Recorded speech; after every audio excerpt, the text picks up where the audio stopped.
سورہ ہود آیت نمبر 16۔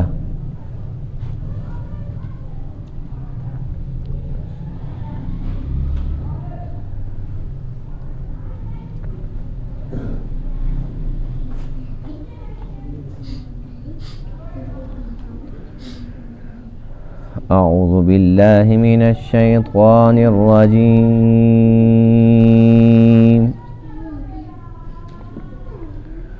بسم اللہ الرحمن الرحیم۔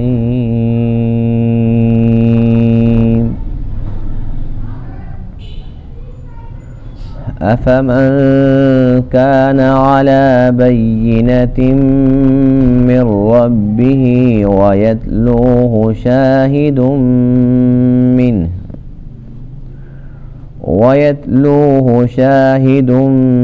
منه ومن قبله كتاب موسى إماما ورحمة أولئك يؤمنون به ومن يكفر به من الأحزاب فالنار موعده فلا تك في مرية منه إنه الحق من ربك ولكن أكثر الناس لا يؤمنون۔ صدق اللہ العظیم۔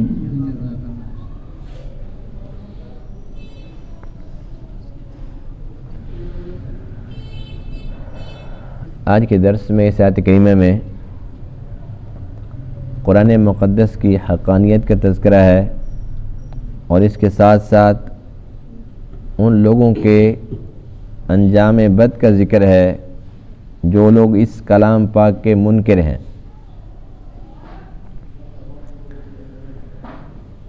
اس لیے کہ یہ اللہ کا کلام ہے اور یہ تمام کلاموں کا سردار کلام ہے، اور جس طریقے سے حضور علیہ الصلوۃ والسلام اللہ تعالیٰ کے آخری نبی ہیں، اسی طریقے سے یہ اللہ کے کلاموں میں سے آخری کلام ہے، اس کے بعد اور کچھ نہیں ہے۔ اب ایک ہی بات ہے کہ جو بندہ اللہ کے اس کلام کو مانے گا، اس پر ایمان رکھے گا، وہ کامیاب ہوگا، اور جو بندہ اس کا منکر ہوگا تو اللہ فرماتے ہیں کہ بے شک وہ کسی مسلک سے تعلق رکھتا ہو، کسی جماعت کا فرد ہو، اس کا ٹھکانہ آگ ہے۔ اور اس آیت کریمہ کے اندر اللہ تعالیٰ نے اپنے پیارے حبیب علیہ الصلوۃ والسلام کو یہ حکم ارشاد فرمایا کہ اس قرآن مقدس کے اندر چونکہ شک کی کوئی گنجائش نہیں ہے، تو اس لیے آپ اس میں شک میں نہ پڑیں۔ یہ تو ناممکن سی بات ہے کہ اللہ کے نبی بھی اس کے اندر شک فرماتے، تو مقصد پوری کی پوری امت کو تعلیم دینا ہے کہ اس کے اندر شک کی کچھ گنجائش نہیں ہے، بس یہ اللہ کا کلام ہے، اس میں دوسری کوئی رائے نہیں۔ افمن کان علی بینۃ من ربہ، کیا پس وہ شخص جو واضح دلیل پر ہو اپنے رب کی جانب سے، وَيَتْلُوهُ شَاهِدٌ مِّنْهُ، اور اس کے ساتھ ایک گواہ بھی ہو اللہ کی جانب سے، یعنی کہ ایسا شخص اور وہ جو اللہ کے اس کلام کا منکر ہے، یہ دونوں برابر ہو سکتے ہیں؟ کبھی بھی نہیں۔ وَمِن قَبْلِهِ، اور اس سے پہلے کتاب موسیٰ، جو موسیٰ علیہ السلام کی کتاب تھی، یعنی کہ تورات، اماما و رحمہ، وہ پیشوا تھی اور اس میں رحمت تھی۔ اولئک یؤمنون بہ، یہی وہ لوگ ہیں جو اس پر ایمان رکھتے ہیں۔ ومن یکفر بہ من الاحزاب، اور جو بھی کوئی اس کا انکار کرے گا، من الاحزاب، کسی بھی حزب سے، کسی بھی جماعت سے ہو، فالنار موعدہ، پس آگ اس کے وعدے کی جگہ ہے، یعنی کہ اس کا جو ٹھکانہ ہے وہ آگ ہے۔ فلا تک فی مریۃ منہ، بس آپ اس کے اندر کسی قسم کے شک میں نہ پڑیں۔ انہ الحق من ربک، بے شک یہ حق ہے تیرے رب کی جانب سے، وَلَكِنَّ أَكْثَرَ النَّاسِ لَا يُؤْمِنُونَ، اور لیکن اکثر لوگ ایمان نہیں رکھتے۔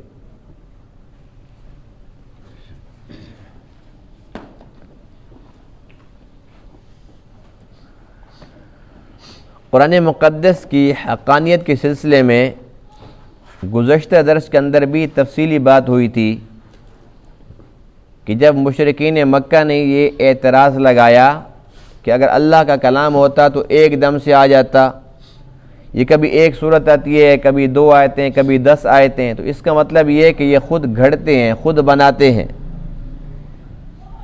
تو اللہ رب العزت نے ارشاد فرمایا کہ پھر تم بھی ایسا کام کر لو، قُلْ فَأْتُوا بِعَشْرِ سُوَرٍ مِثْلِهِ مُفْتَرَيَاتٍ، تم بھی اس جیسی 10 صورتیں بنا کر پیش کر دو، اور اکیلے نہیں، وَادْعُوا مَنِ اسْتَطَعْتُم مِّن دُونِ اللَّهِ، اللہ کے علاوہ باقی جس کو چاہتے ہو اس کو پکارو، اس کو جمع کرو، جتنی طاقت ہے، استطاعت ہے، ساری کی ساری لگا دو، ان کنتم صادقین، اگر تم سچے ہو۔ اگر 10 صورتیں نہیں لا سکتے تو فَأْتُوا بِسُورَةٍ مِّن مِثْلِهِ، ایک صورت لے آؤ۔ اگر ایک صورت بھی نہیں لا سکتے فَلْيَأْتُوا بِحَدِيثٍ مِّثْلِهِ، ایک آیت ہی لے کے آ جاؤ۔ فَإِن لَّمْ تَفْعَلُوا وَلَن تَفْعَلُوا، بس تم ہرگز نہیں لا سکتے۔ یہ قرآن مقدس کا معجزہ ہے، قیامت تک کوئی بھی اس کا مقابلہ نہیں کر سکتا۔ اس جیسا بنانا تو دور کی بات ہے، اس میں سے کچھ نکالنا بھی کسی کے بس کی بات نہیں ہے۔ یہ قرآن مقدس کا معجزہ ہے، اس لیے کہ اس کا اتارنے والا کون ہے اور اس کا محافظ کون ہے؟ اللہ تعالیٰ۔ تو اللہ فرماتے ہیں کہ جو بندہ میرے اس کلام کو مانتا ہے اور جو نہیں مانتا، کیا یہ دونوں برابر ہو سکتے ہیں؟ کبھی بھی نہیں ہو سکتے۔ ایک وہ جو اللہ کی جانب سے واضح دلائل پر ہے، ایک وہ جو اندھا ہے، جس کے پاس صرف اور صرف یہ دلیل ہے قد وجدنا علیہ آباءنا۔ مشرکین سے پوچھو کہ تم جو شرک کرتے ہو تمہارے پاس کیا دلیل ہے، تمہیں کس نے حکم دیا ہے؟ تو وہ کہتے ہیں کہ ہم نے اپنے بڑوں کو یوں ہی کرتے دیکھا، یہ ان کی دلیل ہے۔ تو اللہ فرماتے ہیں اولو کان آباؤہم لا یعقلون شیئا ولا یہتدون، کیا ان کے آباء و اجداد اگر کچھ عقل بھی نہ رکھتے ہوں اور وہ ہدایت یافتہ بھی نہ ہوں، کیا پھر بھی وہی ان کے لیے ایک دلیل ہے کہ بس ہم نے بڑوں کو یوں کرتے دیکھا؟ اگر بڑے جہنم کے راستے پر چلے ہیں تو اس کا یہ مقصد ہرگز نہیں ہے کہ ان پر بھی لازم ہے کہ یہ بھی اسی راستے پر چلیں۔ ان کو خود سوچنا چاہیے، اپنے دماغ کو استعمال کرنا چاہیے اور اللہ کی باتوں پر تھوڑا سا دھیان دینا چاہیے۔ اگر اس میں تھوڑا سا غور و فکر کریں گے تو ان کو بات سمجھ آ جائے گی کہ واقعی ہمارے بڑوں سے غلطی ہوئی۔ اس لیے کہ ایک مشرک اپنے شرک پر اگر بطور دلیل یہ بات کرتا ہے کہ ہم نے اپنے بڑوں کو یوں کرتے دیکھا ہے، یہ تو کوئی دلیل نہیں ہے۔ جبکہ اس کے مقابلے کے اندر جو توحید ہے، یہ ایک ایسا عقیدہ ہے جس کے بارے میں امام اعظم ابو حنیفہ رحمہ اللہ فرماتے ہیں کہ اگر کسی انسان کے پاس کوئی نبی نہیں آیا، کسی نبی کا پیغام نہیں پہنچا، اس کو یہ بھی معلوم نہیں ہے کہ نماز کس چیز کو کہتے ہیں، روزہ کس چیز کو کہتے ہیں، الغرض دین کے بارے میں یہ الف با سے واقف بھی نہیں ہے، لیکن قیامت کے دن توحید کے متعلق اللہ اس سے بھی پوچھے گا، اس لیے کہ جس کی فطرت درست ہے، جو فطرت سلیمہ رکھتا ہے، تو اللہ تعالیٰ کی قدرت کی بے شمار نشانیاں بکھری پڑی ہیں، ان کے اندر یہ غور و فکر کرے گا، ہر ایک نشانی اس کو بتلائے گی کہ تمام چیزوں کا خالق ایک ہے اور تمام چیزوں کا مالک ایک ہے۔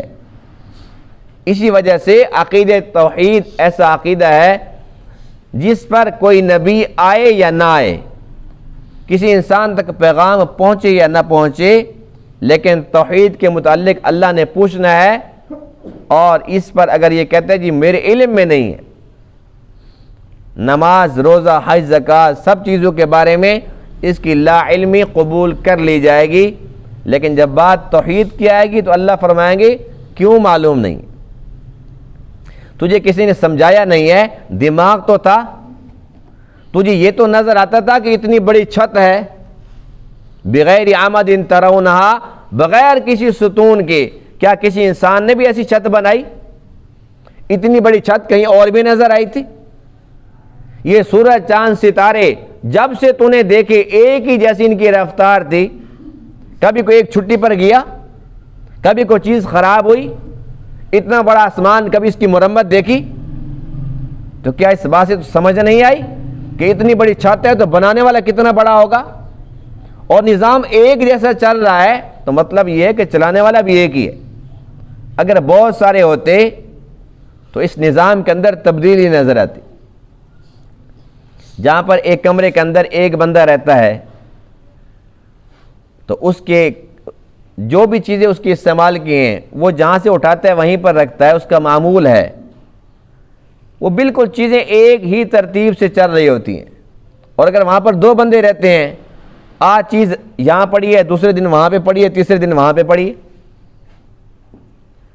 تو اللہ تعالیٰ کی قدرت کی ایک نہیں بے شمار نشانی ہیں جو بکھری پڑی ہیں، اور ہر ایک نشانی انسان کو سمجھانے کے لیے کافی ہے کہ تمام چیزوں کا خالق اور مالک ایک ہے، اور وہ اللہ وحدہ لا شریک۔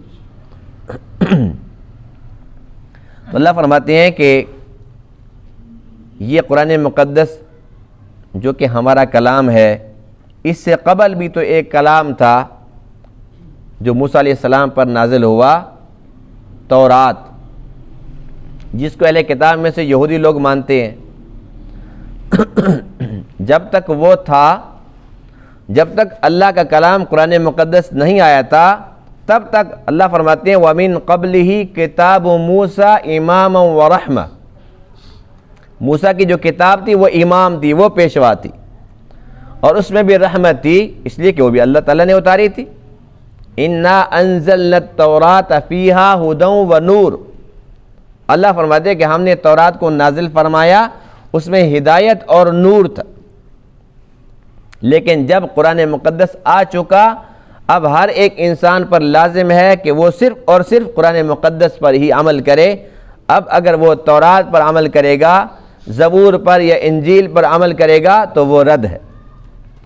اس لیے کہ حضور علیہ السلام نے ارشاد فرمایا کہ جس انسان تک یہ خبر پہنچ گئی کہ اللہ کا آخری نبی آ چکا ہے، فرمایا کہ میرے آنے کی خبر جس تک پہنچ چکی، اب اس پر لازم ہے کہ وہ مجھ پر ہی ایمان لے آئے۔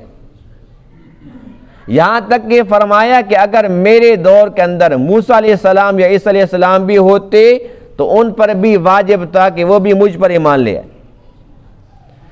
جب موسیٰ علیہ السلام پر واجب ہے کہ اللہ کے نبی پر وہ ایمان لائیں، تو جو موسیٰ علیہ السلام کے ماننے والے ہیں ان کے پاس کیا اختیار باقی بچ گیا؟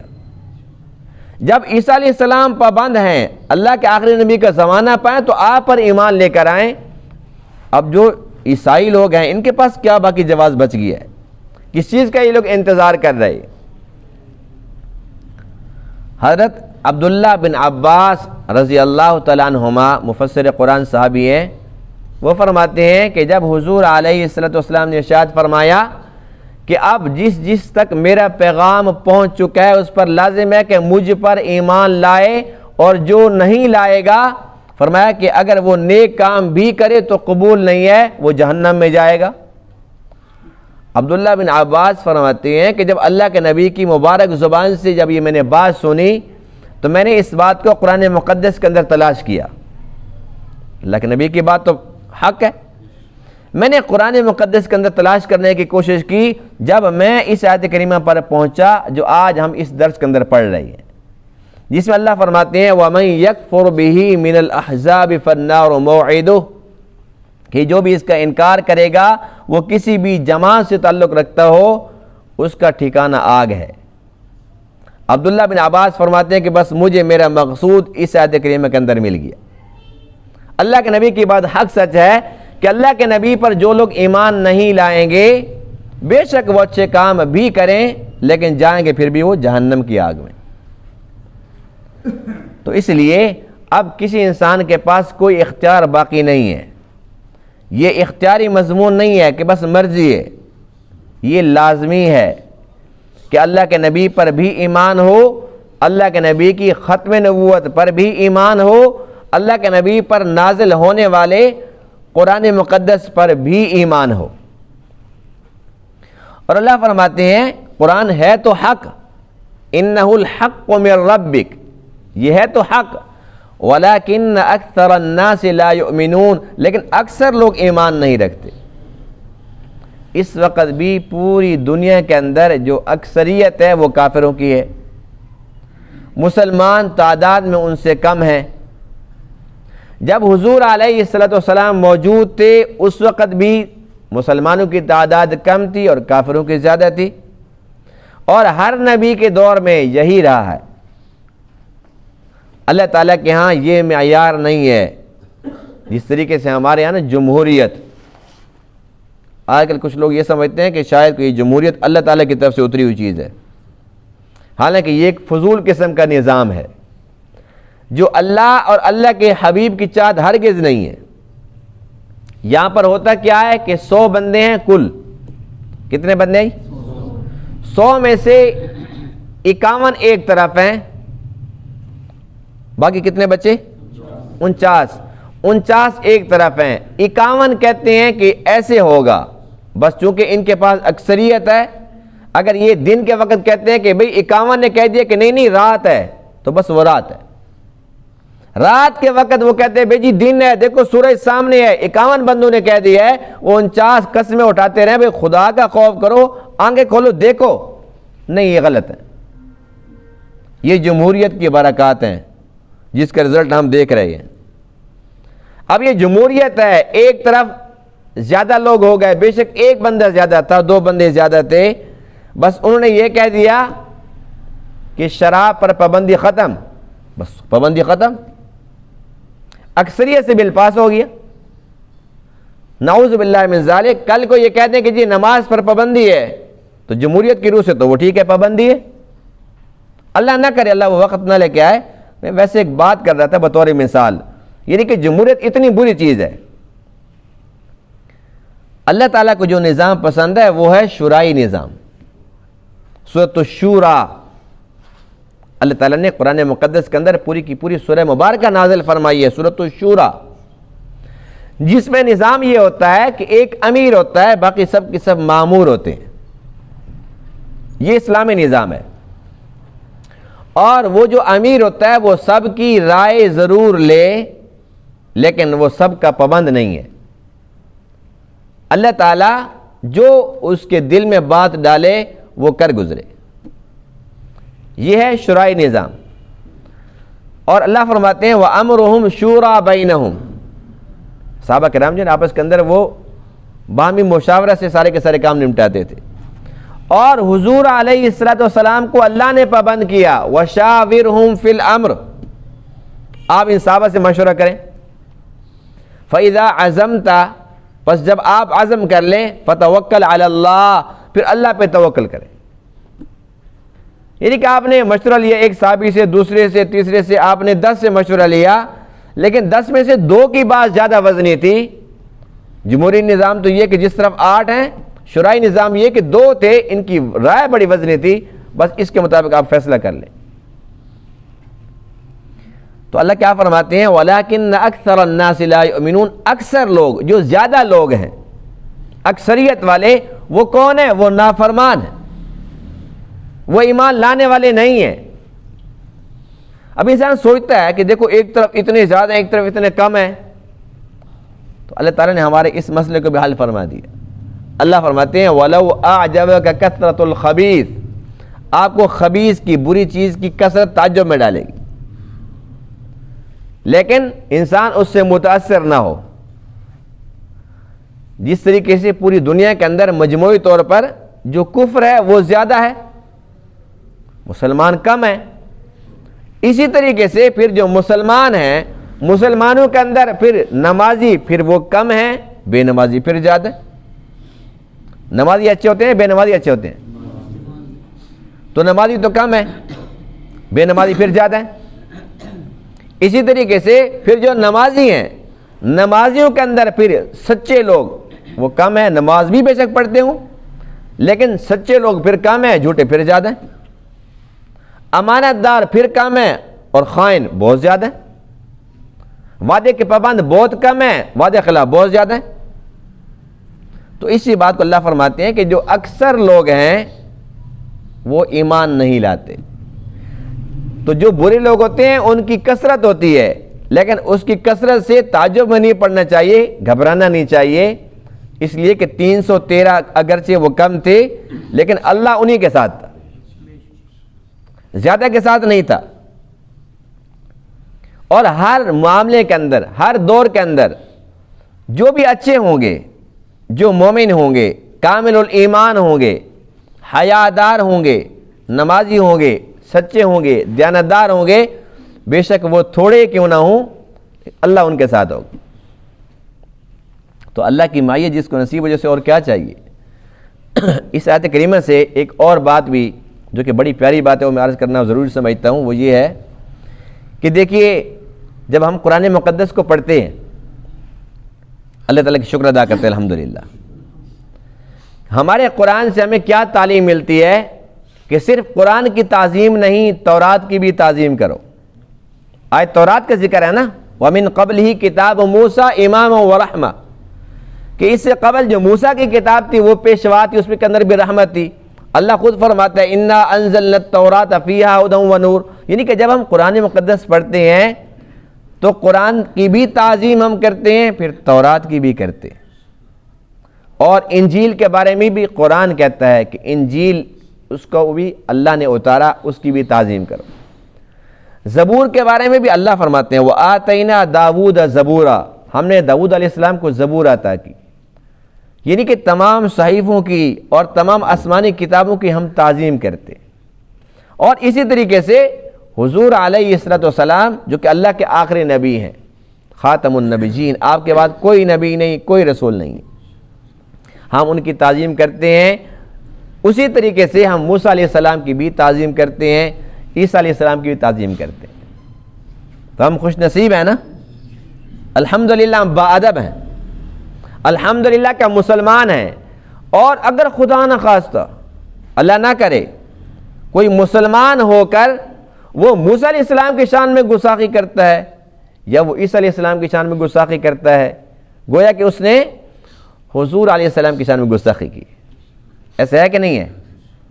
اور ایک بندہ مسلمان ہو کر اگر تورات کے بارے میں یا زبور یا انجیل کے بارے میں کوئی بری بات بکتا ہے، بے شک وہ کلمہ بھی کیوں نہ پڑھتا ہو، تو اس نے قرآن مقدس کا انکار کر دی۔ ہمارا ایمان ہے کہ تورات، زبور، انجیل جو پہلی کتابیں تھیں اب وہ اس وقت اصلی حالت میں نہیں ہے، اصلی حالت میں نہیں، تو کیا ہوا؟ ہم نے کون سا ان کے مطابق زندگی گزارنی ہے؟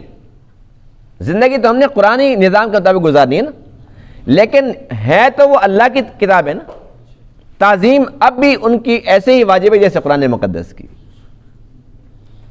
تو اس لیے جو مسلمان ہیں وہ تمام نبیوں پر ایمان بھی رکھتے ہیں، تمام نبیوں کی تعظیم بھی کرتے ہیں، اور قرآن مقدس کے ساتھ ساتھ آسمانی تمام کتابوں پر ایمان بھی رکھتے ہیں، سب کی تعظیم بھی کرتے ہیں، پھر بھی وہ دہشت گرد، پھر بھی وہ شدت پسند، پھر بھی برے اور نام نہاد امن کے دعوے دار، علمبردار ہمارے نبی کی گستاخی کرتے ہیں، گستاخانہ خاکی شائع کرتے ہیں اور قرآن مقدس کی توہین کرتے ہیں۔